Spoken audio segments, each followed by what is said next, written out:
cargo and military planes, tons of boxes in international aid. This Air Force base is the logistical nerve center for the distribution of aid and evacuation of Typhoon Haiyan victims. The international community is responding, but there are still glitches. Since the Leyte province has no electricity, there is no navigational equipment which will guide the airplanes to land and safely on the airports. So it is being grounded for safety reasons, not for any other reason. And of course, we want to control the entry of these goods so that there will be no riots. The distribution will be peaceful and very controlled. Thousands have been internally displaced. This man was rescued from his flooded home. Janji Chauke, SABC News, Cebu Island, Philippines. Welcome back to Philippines Uncut. I'm Buddy Cunana. Tonight's topic is the international response to Yolanda. And still with us are Dr. Rodrigo Ong of the 161st Coast Guard Auxiliary Squadron and Rescue 926, and Mr. Norman Camongol of the Honorary Consulate of Georgia in the Philippines. So, Dr. Ong, Mr. Camongol, welcome back to our second segment. Now, let's take off from what we watched earlier, just now. What is that all about? I mean, grounding the plane, and that was a difficulty you encountered going in. Yeah, logistically, we had difficulties in getting ourselves and our goods to Leyte. As you can imagine, after 5 days, a lot of goods were already being shipped from Manila, from the international community to Cebu, then to Leyte. When we were in Cebu, we went to Mactan Air Base, as you've seen a while ago. That was a scene at around 1 to 2 p.m. in Mactan Air Base. They were still busy loading the C-130s with goods from the international community. These goods have been queued since day one. Wow. Day one. No, we were there on the what? On the 5th, 6th day. We were not able to get into the manifest of a C-130 bound for either or Moc or Tacloban. Because of the traffic. Because of the traffic, yeah. Want to go in. Yeah, but on the last minute, we were able to get into the manifest of the Canadian Air Force. But we did not know when the plane would be flying. They said it would be within 72 hours. So we did not have the luxury of time. We had to scrap the plan of flying into Leyte. So we had to take the pump boats to Palampon, which took 8 hours. Who was doing all the coordinating? You're now here with this big group of South Africans. You're stuck on Mactan Air Base. And like you said, there's Canadian, there's Philippine, Indonesian. I mean, like, I can only imagine this is one big bureaucratic, you know, maze that you have to navigate, talking to different nationalities, different officials. So how did you guys even get on the manifest of the Canadian Air Force? We were able to talk directly with the pilot of the like you approach the pilot and say, yeah, hi sir, that's correct. We need to go to Leyte. Right? We first tried to coordinate with the OCD and the NDRMC, whose office was there in Mactan Air Base. But they could not do anything about the manifest. That really is the prerogative of the host, the country sending. For sure. So we were able to identify the pilot who was in charge of his C-130. We discreetly went to him and, sir, is there any space for us? How many are you? 40. Oh, great. We have exactly 40 seats for you. Amazing. And together with 6 tons of goods, we would fly out within 72 hours. I guess in a situation like that, it's almost like a war, being in a war zone. No? So it was. You really have to improvise, adapt, overcome. Yes, yes. And because of the gravity of the situation in Palampon, we had to get there as soon as possible.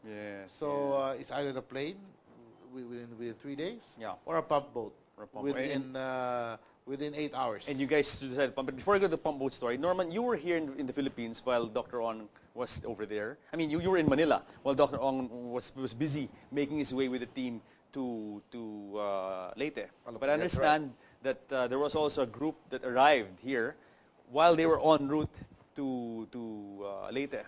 How did you? And I understand you were the one who met them at the airport. I mean, how was that like? I mean, just making sure they got on a plane, they head down there. How did you manage that? Well, Okay, this is the second group of Gift of the Givers Yeah. that Dr. Ong just mentioned a while ago. Yeah. This group was headed by the founder of Gift of the Givers, Dr. Imtiaz Soliman. Oh, he came down himself to the He Philippines. came down himself. Wow. He basically wanted to see for himself what's going on. So he came in, and I met him in the airport, and they were booked for a flight directly from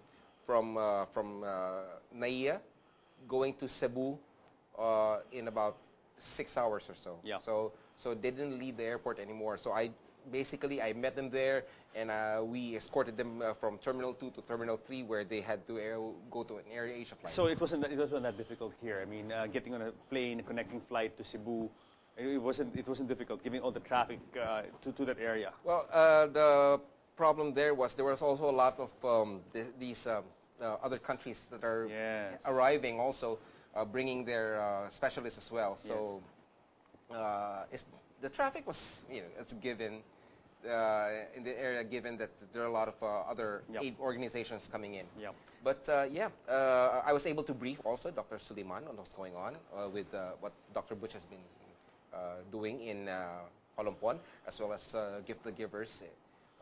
Obviously, they've been transmitting reports to Dr. Suleiman while he was still in South Africa. So he knew what was going on He here. knew, basically, in but Philippines. during the Good. 24 hours that he was traveling, we gave him a briefing, and then Yeah, because things had been moving very fast at that point, no? And in fact, like you guys, touch and go. You know, Yes. you don't know if you're going to be in a Canadian C-130 or a pump Right, boat, and right. you end up in a pump boat. Now, Dr. Ong, let's talk about that pump boat. So you eventually, all of you, and we're talking about 60 people, 50, 60 people, South Africans and Filipinos together with gear. Yes. How many yes. pump boats was that? So we tried not to overload the pump boat. I So mean, I've been a pump boat. I mean, come on. so yeah. we chartered 2 pump boats.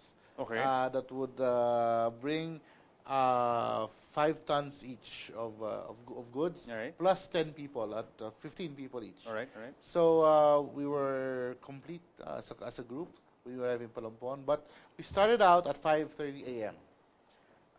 To be able to reach Palompon at around lunchtime. So we came out. We had a nice 2 hours of boat ride until noon came in. So we were already in rough seas. Where the bancas, the pump boats can't go really fast because Really they fast, have to yeah. ride the waves, so Ride to the- speak. Yeah, Yeah. sure. So we were rocking, with the waves. We were getting ourselves wet with the seawater. Some people got really dizzy, just fell asleep. But it was the longest 6 hours of our lives. Sure, I'm sure. And how did the South Africans react to that? I mean, was it a difficult Most of- experience? Most of them slept it out. Now, Dr. Ong, I have a question. A lot of the focus of attention had been on Leyte. I mean, on Tacloban. Yes. News, Tacloban this, Tacloban that. Understandably, the capital was devastated. Why did you guys go to Palompon? How did you guys identify? How did you identify Palompon as an All right. area that you had to go to? Initially, we had wanted to go to Tacloban because all the news Sure. was directed towards Tacloban, so the intel was really there. However, the intel was a bit choppy and unreliable within that first week. Not much news has been, news has been trickling into Manila. So we decided to get ourselves to another place who has not yet received humanitarian aid, but has received their share of the typhoon. So we tracked the eye of the storm. We tried to see which coastal community had the eye had passed through. So we identified Palompon. Another good thing was that the vice mayor is a good friend of the family. So we were able to contact her, and indeed, she reported a 98 to 99% destruction of her town. 98%. Yes. I mean, you contacted her by cell phone. By cell phone. I mean, the cell sites were still working, thank God. Thank God that she was in Cebu. Actually, it's in Cebu, all right. Yeah. Okay, thought it was, She was in Cebu with the intention of going to Palompon as soon as possible. Fortunately, the lines in Palompon were not really clear, but in Cebu it was.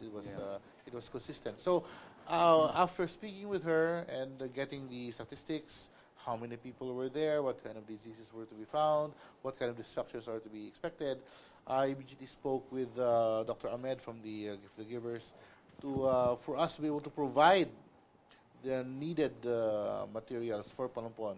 We didn't want to bring any unnecessary baggage with us. So food, clothing, building materials, hospital equipment were brought to Palampon. Now, okay, Dr. You said 98% of the town was devastated. Now, you have been to many disaster areas. Yes. You're a veteran of many relief missions, medical missions, humanitarian missions. Now, how would you describe this compared to everything else you've seen in the past? I mean, you were in Bohol earthquake. You were deployed also. Yes, and in all the other places. How would you compare this? This is one of the worst. Really the worst. It's really one of the worst areas I've been to in terms of the destruction and damage. I often describe it as a giant foot stomping on the city and squishing them. Okay, so you guys, you and the South Africans, are in these pump boats. You reach Palumpon, the pier in Palumpon. I mean, what was the scene like? Okay. What was the scene like? 30 minutes before we arrived in Palumpon, we were still at sea. Okay. And everyone was in relatively high spirits because they were excited. Sure, I mean, let's get into action. The boat captain said, we're almost there. Everybody wake up and get ready. So everybody was joking around. Everybody's in a jolly mood. We're getting ready, getting pumped psyched. up. Yeah, psyched. And then we saw Palampon and dead silence. People were just looking at shock. What was it like? I mean, what was the scene? I mean, like the mountains which used to be green was now brown. All the houses had no roofs. Some of the houses had no walls. wow. And people were there outside in the Baywalk area, seemingly waiting for help. And we were coming in. They were getting together to welcome us, to bring it to a... They were wondering who we were. Yes. Because they had, I assume they had no contact with authorities. Okay, it has been reported. I mean, Anderson Cooper and from CNN and all had said very controversially that like government was almost invisible in these areas. Now, what was it like in Palampon? Was there government presence when you got there? Did you feel that there was a government presence, or everything had just been almost wiped clean by the hand of God almost? No. We did not have any. We did not see any national government intervention during when we arrived in Palampon. Yes. It was only the LGU who was moving. Oh, so the LGU had a presence. The mayor, vice mayor, vice mayor. all his councilors, and the barangay captains were the ones involved in the Well, let's name the mayor and the vice mayor. I mean, bravo. I mean, what is... Mayor Ramon Oñate. Ramon Oñate, mayor of Palampon, and vice mayor... Vice Mayor George Arevalo. Bravo. Yes. Bravo. In fact, the mayor and the vice mayor, before the storm hit Palampon, they warned the people already. Told them to come down from the mountains and go to a safe area. That is why there are only 7 or 8 casualties. Wow. So you mean to tell me this town that you saw were 98% devastated, houses been wiped out, destroyed, roofs gone, etc., and only 7 casualties? Only 7. How big is the 7 casualties? How big is the town? What is the population? 70,000. More or less. 70,000. So we're talking about not even 1%. 1% less. Yeah. Yes. Because of the early warning that they gave, and because of the system that they had, they perhaps had an evacuation center ready. Yes. For the people to go to in these types of disaster. But now, okay, really, why wasn't this replicated in other places like Leyte, I mean, in Tacloban? Or was it a different case altogether, Palumpon and Tacloban? I believe it's just the way the local government handled their town. In the case of Mayor Oñate and Vice Mayor Arevalo, they were really out in the streets doing their jobs.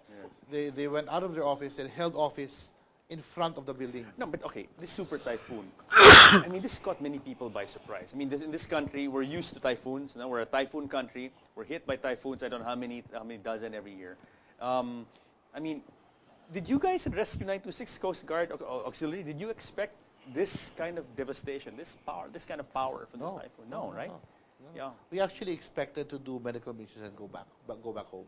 We did not expect to see houses destroyed, families orphaned. We did not expect to see crops die and wither because of the storm. Because of the storm, 99% or 100% of their economy has stopped, which is heavily based on copra. Wow, wow. All coconut trees are felled or down. Okay. All all small crops, vegetables, all destroyed. So I can imagine the length of time before the economy can run again. So clearly, a lot of reconstruction. I mean, this is a problem that, as you said, Yeah. it's not your usual medical mission. But you go, you Yes. do something, you stay for a couple of weeks, and you go home, and pretty Yes. much the community Yeah. picks up where it left off. But Right. here, it really the scale of devastation. It'll take a long time. We now have to go into disaster recovery and rehabilitation versus in the usual sense we would go into relief and medical missions. Now we have to help out, stimulate the economy, help them get them back up on their feet as soon as possible. Okay. Now, you mentioned earlier that that the gift of the givers are deploying again in Yes. in Feb. This coming I February, believe, yes, in a few yes. months, in 2 months' time, and also to Palompon, back to Palompon, the same Yes. area. Now, what are you guys going to do now with them in this All right. next deployment? Initially, they have already started with the rehabilitation of the provincial hospital Okay. in Palampon. No? It was the hospital was so destroyed that the wards were closed, roofs were gone, all the equipment on the second floor destroyed. They started to bring in machines which they bought from Cebu. The second team also brought machines from South Africa, like the anesthesia machine, Yes. to be able to help the hospital run again. Yes. So they rehabilitated the roof, the ceiling, the electricals, even repainted the hospital. Yes. After that, they're now focusing on the homes. Okay. I believe they have a housing program, a build-a-house program, wherein they're bringing, I think, prefab houses Beautiful. into So Palampon. this is really the next phase, the reconstruction effort, and the gift of the givers is really coming in and going to participate Yes, in this. they are, yes. Excellent. Now, Norman, on your end, I understand that the Georgian consulate is organizing some fundraising activities in South Africa Right. for gift of the givers and Philippine Coast Guard Auxiliary / Rescue 926. What is this project about? This fundraiser is called Rainbow of Hope, a celebration of Philippine-South African friendship. It's going to be a swim from Cape Town all the way to Robben Island. Now, Robben Island, for the information of your viewers, is where the late President Nelson Mandela was incarcerated, was jailed for 27 years. Yes. So it's also a UNESCO heritage site. And of course, a lot of other swimmers have been there, but this is going to be the first time that Filipinos will be Bravo. swimming Nice, nice. from Cape A Town. symbolic swim, yeah, eh? making the swim. Yes, yes. This is a fundraiser for the benefit of Rescue 926 and for the Gift of the Givers, to help them with the rehabilitation efforts in Palampon and Leyte. Beautiful. Beautiful. Yeah. And I'd like to add Please. that because Norman mentioned it was the first time that the Philippines and South Africa would have a friendship meet. I'd like to add that this mission itself, by itself, was the first time that South Africans sent a humanitarian mission to the Philippines. And they did that with such success and with such impact Yes, that yes. even the municipality of Palampon adopted them as Imagine sons that. of Palampon or whatnot. Oh, in their hour of need, in their darkest hour, Yes. their brothers and sisters from South Africa, from Peter Maritzburg, I think where Dr. Suleiman is from, Peter Maritzburg. They came and they lent a hand, and that's when that's when you appreciate amistad, right? Yes, Friendship, yeah, friendship. brotherly love, that kind of thing. Anyway, guys, we have 1 minute to close. Let's have a very, very quick closing statement. Let's start first with Norman. Okay. We in the Consulate of Georgia would like to ask for your contribution to the relief efforts, the rehabilitation efforts that we're doing right now for Leyte, especially in the town of Palampon. Please support our rehabilitation efforts as well as the efforts of our swimmers in South Africa. They will be there to raise funds for our programs for Rescue 926 as well as the Gift of the Givers. Thank you. Dr. Ong? I'd like to personally thank the Gift of the Givers Foundation, Dr. Suleiman and Dr. Ahmed for their assistance and for coming to the Philippines in the aid of Valampon Leyte. In the darkest hour, you Yes. provided light. Beautiful. When they were hungry, you provided food. And you really helped us get Valampon back on their feet. I would like to appeal to the people in South Africa to support the swim meet, which Norman has mentioned, to help also rehabilitate the municipality of Palampon in Leyte. Thank you very much, Dr. Ong and Norman. Thank you very much, Mr. Kamunggol, and for your efforts. Keep it up. You guys are warriors. Doing a good job. Thank you very much. Thank you. Thank you very much. So guys, I hope you learned a lot about the situation in Leyte, in Palampon specifically, and also about this wonderful effort of three countries coming together, Georgia, South Africa, and the Philippines, coming together to help the stricken areas caused by this super typhoon Yolanda. So join us again next week here in the show where we talk about what matters to you, because you guys matter the most. Have a Merry Christmas.